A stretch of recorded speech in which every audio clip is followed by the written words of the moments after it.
Halo semuanya, selamat datang di channel yang tidak layak untuk dihina ini. Sebelum kita mulai, atur posisi santainya, seruput kopinya, dan mari kita berhayal.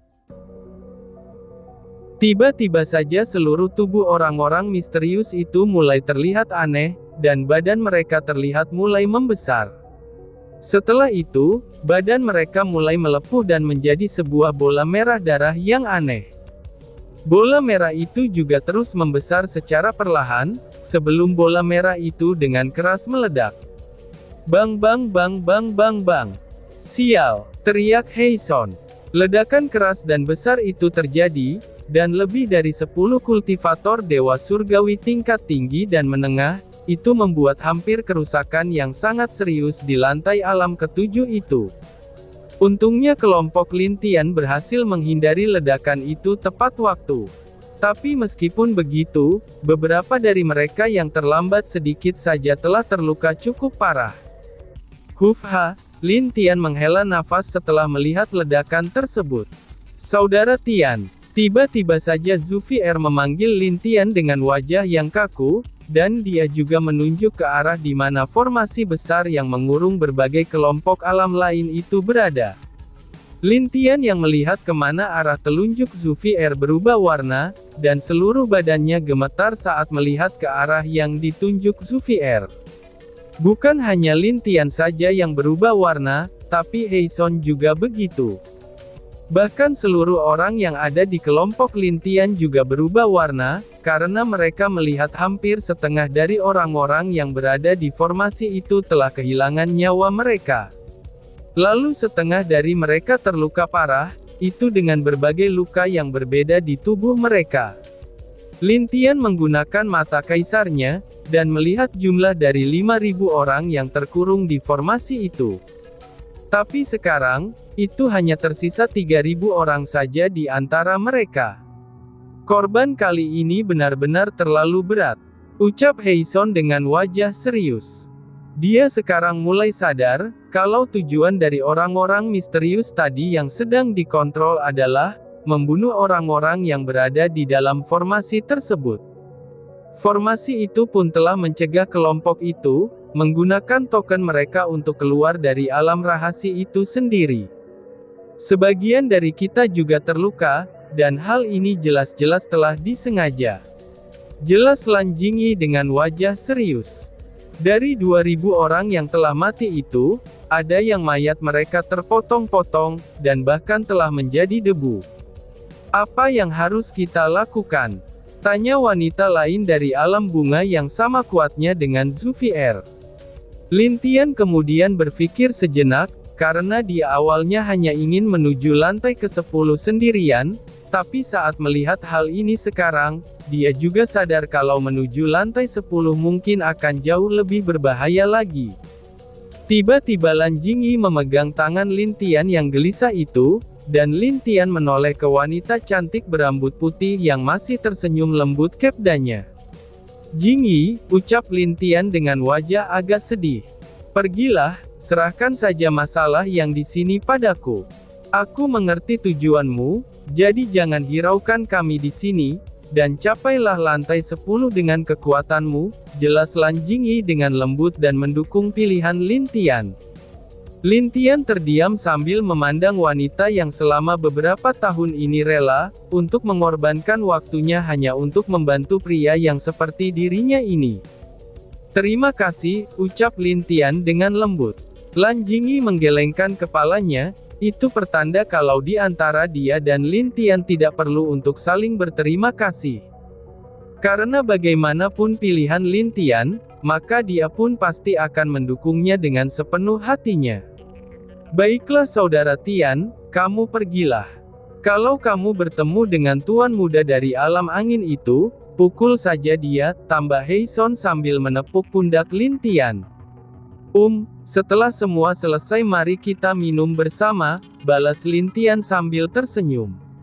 Hahaha, kalau begitu, aku akan menunggu minuman gratis darimu, balas Heison sambil tertawa bahagia setelah mendengar undangan Lintian itu. Akhirnya dengan persetujuan yang lain, Lintian pun pergi masuk ke dalam istana tersebut. Setelah Lin Tian pergi, yang lain membantu semua orang yang terluka parah dan pingsan akibat ledakan tersebut. Beberapa dari mereka masih bisa bertahan, dan tidak punya pilihan lain untuk keluar dari alam rahasia ini, itu dikarenakan luka mereka yang sangat parah. "Hei permaisuri, kenapa kamu terlihat sangat dekat dengan Tian Lin?" tanya Heison dengan penasaran kepada Lan Jingyi yang ada di dekatnya. "Apakah kamu tidak sadar siapa dia? Bukankah ayahmu telah menyuruhmu untuk mematuhi perintah seorang pemuda?" tanya Lan Jingyi. "Iya sih, tapi dia kan tidak mau." Tunggu dulu. Berarti dia, tiba-tiba Heison sadar akan sesuatu. Dia baru ingat, kalau Lan Jingyi hanya dekat dengan satu pria selama ini, dan itu adalah Lin Tian, yang merupakan kaisar dari alam kehancuran. "Kamu terlambat menyadarinya bukan?" ucap Zuvier sambil tersenyum. Beberapa orang dari kelompok mereka yang sudah selesai dengan tugas mereka juga kembali, dan tersenyum saat memandang Heison dengan wajah mengejek. Kalian semua sudah tahu. Kenapa kalian tidak mengatakannya padaku? Habislah aku," ucap Heison. Dia baru ingat kalau ayahnya pernah bilang untuk bersikap sopan kepada Lin Tian, apalagi kata ayahnya, kakak pertamanya pun sangat sopan kepada Lin Tian, dan kakaknya juga bawahan dari Lin Tian. Jika kakaknya kembali, dan tahu kalau dia melakukan hal ini, maka tahu sendiri akibatnya. "Aku sangat ingin melihat wajahmu yang seperti ini," ucap Zuvier sambil tersenyum. Heison langsung terdiam, dia benar-benar tidak menyangka, kalau hati wanita sangatlah tidak bisa ditebak. Padahal mereka sudah tahu, tapi tidak pernah mengatakannya pada dirinya. "Tapi kenapa dia menyamar begitu?" tanya Heisan yang mencoba melupakan hal buruk yang akan menimpanya. "Bodoh!" teriak kelompoknya secara serentak. Lalu setelah itu, mereka semua segera menghancurkan token mereka, dan meninggalkan Heison yang benar-benar tidak bisa berkata apa-apa di sana sendirian dengan wajah penuh keluhan. "Tunggu," ucap Heison. Saat dia melihat sekitarnya, dan setelah memastikan tidak ada lagi orang, dia pun juga keluar dari alam rahasia itu. Lan Jingyi yang melihat sikap semua kelompoknya, dia hanya bisa menggelengkan kepalanya saja. Lalu, dia memandang ke arah pintu masuk istana dengan wajah penuh kecemasan. "Aku akan menunggumu," ucap Lan Jingyi dengan lembut sebelum menghilang juga. Di alam kehancuran. Udara di sini memang lebih baik," ucap bayi kecil sambil menghirup udara yang dia kenal. Di alam inilah dia dan Lin Tian terjatuh, dan mulai membuat kekuatan mereka di sini. Di sini juga dia menemukan beberapa makanan yang membuat dia sangat tertarik. Cling! Bayi kecil kembali berubah menjadi kucing putih yang imut di depan tiga saudaranya. Dia memang lebih menyukai tubuh seperti ini, daripada wujud manusianya itu. "Baiklah, mari kita ke istana, hehehe, mungkin di sana hanya ada Mu Jing dan Mu Lu, ucap bayi kecil. "Wah, ayo kalau begitu," balas Bing Zhao. Keempat berandalan itu pergi menuju istana kehancuran dengan wajah penuh kebahagiaan.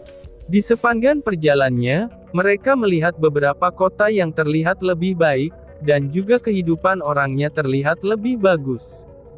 Bayi kecil bahkan mengangguk puas dengan perubahan yang terjadi di alam kehancuran ini setelah beberapa tahun. Di depan istana kehancuran, keempatnya berbicara dengan sangat riang. Tentu saja beberapa penjaga yang mengenal bayi kecil tidak menghalangi bayi kecil untuk masuk, karena mereka sudah tahu siapa bayi kecil.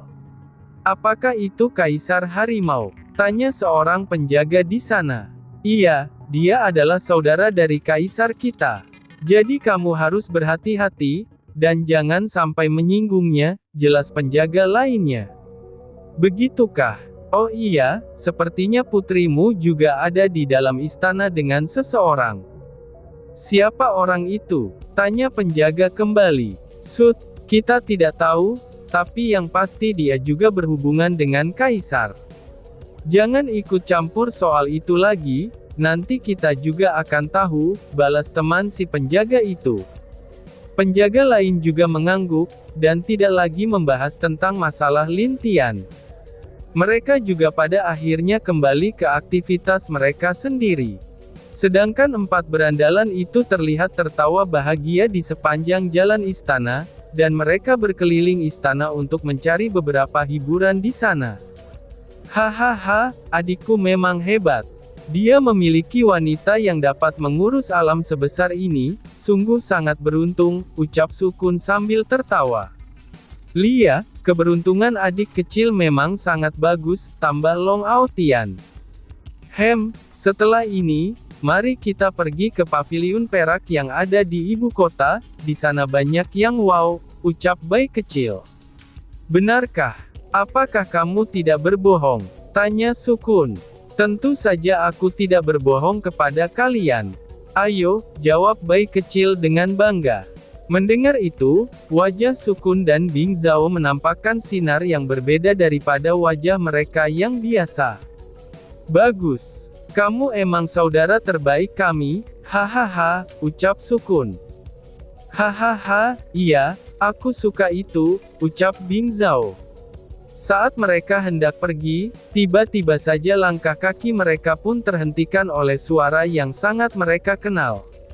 Dan bahkan, Bai kecil pun langsung merinding saat mendengar suara tersebut. Oh, jadi kalian masih tidak berubah juga ya?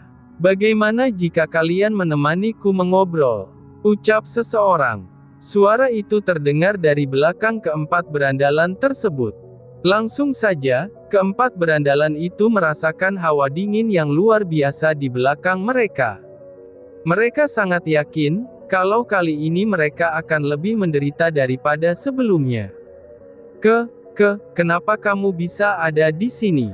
Ucap Bing Zhao dengan wajah tak percaya saat melihat orang tersebut. Di alam kehidupan, terjadi kehebohan setelah banyak murid yang terluka parah keluar dari alam rahasia itu, dan wajah setiap penguasa menjadi sangat jelek. Apalagi, itu setelah mereka mendengar kalau ada beberapa dari orang mereka yang mati di dalam. Jingyi, apakah Lin Tian tidak keluar? Tanya Ming Bier kepada Lan Jingyi. Tidak Nek, dia masih ada sesuatu yang harus dilakukan di sana, jawab Lan Jingyi dengan lembut. Ming Bier menghela nafas setelah mendengar jawaban Lan Jingyi. Dia sangat tahu, kalau cucunya adalah orang yang sangat keras kepala jika sudah memutuskan sesuatu. Dia tidak akan pernah berhenti, sampai dia bisa mencapai apa yang dia inginkan. Memang benar kalau Ming Bier bangga dengan Lin Tian, tapi dia juga cemas dengan keadaan Lin Tian. Nenek tenang saja, Lin Tian pasti dapat kembali dengan selamat, ucap Lan Jingyi yang menghibur Ming Bier. Ming Bier hanya bisa mengangguk, lalu dia memandang para generasi muda yang keluar dari alam rahasia yang penuh dengan luka, bahkan ada beberapa dari mereka yang tidak sadarkan diri. Orang-orang ini benar-benar kejam, ucap Ming Bier dengan wajah serius. Iya, kali ini korbannya sangat banyak, bahkan 3 kali lipat dari yang dulu, tambah Mu Chao dengan serius. Hal ini baru pertama kali terjadi, dan korban yang dialami berbagai alam benar-benar sangat banyak melebihi sebelumnya. Untung saja alam elemen, es, kehidupan, kegelapan, bunga, dan kehancuran, mereka sudah duluan keluar sebelum hal buruk ini terjadi. Jika tidak, mungkin entah berapa orang yang selamat dari ledakan yang terjadi itu. Sebaiknya kita tunggu sampai alam ini benar-benar tertutup, ucap Zheng Lian. Yang lain mengangguk setuju, dan mereka juga ingin melihat apa selanjutnya yang akan terjadi. Apalagi mereka juga mendengar, kalau alam angin belum keluar dari alam rahasia itu. Aku sendiri juga tidak tahu, apakah alam angin benar-benar telah menjadi kaki tangan mereka atau tidak. Karena jika kulihat, Dewa Angin benar-benar bingung dengan semua yang dia lihat, ucap Zheng Qiyu yang tiba-tiba muncul di hadapan mereka semua. Kalau begitu hanya ada satu kemungkinan, yaitu ada orang dalam yang mengkhianati Dewa Angin, ucap Lan Jingyi. Dia selalu berpikir ada yang aneh dengan Tuan Muda Alam Angin, tapi apakah tebakannya benar atau tidak, dia tidak dapat menjelaskan dengan benar kepada yang lain. Tapi dari hasil yang dia ketahui tentang terjadinya pencurian mata Sanctuary, serta sikap yang ditampilkan Tuan Muda Alam Angin di alam rahasia, dan bahkan tidak ada korban dari sisi alam angin juga. Lan Jingyi yakin, 60% kalau Tuan Muda Alam Angin ini terlibat. Mendengarkan apa yang dikatakan Lan Jingyi, ini membuat Zheng Lian, Mu Chao, Ming Bier, dan Zheng Qiyu merasa kagum. Memang pantas sebagai permaisuri alam kehancuran, pantas saja Lin Tian sangat percaya padamu. Ucap Zheng Qiyu yang memuji Lan Jingyi dengan tulus. Apa yang kamu katakan? Dia adalah cucu kita juga bukan? Keluh Ming Bier dengan marah kepada Zheng Qiyu. Bagaimanapun juga dia sudah menganggap Lan Jingyi sebagai cucunya, dan tentu saja dia akan percaya dengan yang dikatakan oleh Lan Jingyi. Apalagi selama beberapa tahun dia tinggal di alam kehancuran, dia melihat semua aktivitas yang dilakukan oleh Lan Jingyi, dan itu membuat dia menyayangi wanita muda ini.